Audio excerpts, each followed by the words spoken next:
bruit avec ça, mais c'est le mot grec pneumatikos, qui est fait de deux mots justement, pneuma et tikos. Donc c'est une autre langue, vous vous embêtez pas avec ça. Mais vous savez qu'on parle de pneuma pour parler des esprits. Mais lorsqu'on y ajoute le suffixe tikos, ça veut dire les choses de l'esprit. La bonne traduction, c'est manifestation de l'esprit. Lorsqu'on utilise un vieux français comme celui de 1910, d'un Suisse appelé Louis Segond, don spirituel signifie manifestation de l'esprit. Mais le temps est tellement passé que quand on dit don spirituel, nous on pense cadeau de l'esprit.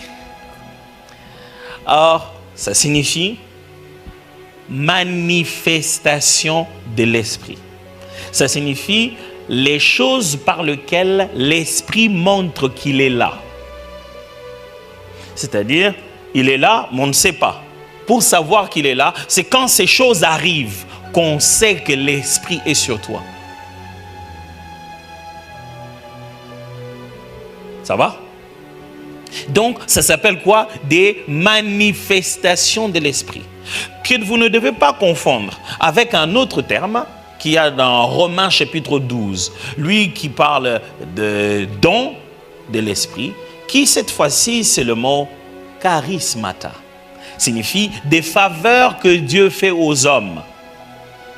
Des grâces que Dieu vous donne. Dieu te fait une faveur différente de celle qu'il a fait à l'autre.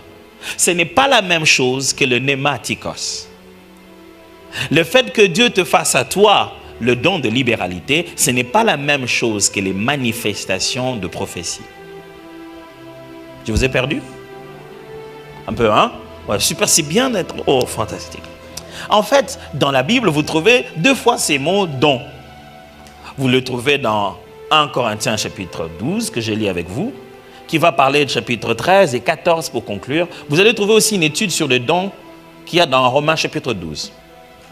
Alors, dans Romains chapitre 12, il fait une liste différente. Il vous parle, il a donné aux autres, il parle même des dons de libéralité, des dons de gouvernance. Ça va? Là-bas, il utilise un autre terme. Ce terme-là vient du mot charis, qui signifie faveur, grâce. Ok? Faveur imméritée, c'est ce mot-là qu'on traduit par grâce dans la Bible. Et c'est charismata, c'est-à-dire des grâces, des multiples grâces.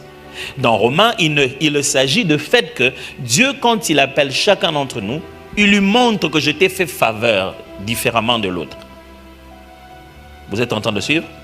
Ça veut dire que ici, on parle de la manière unique que Dieu a qualifié un individu.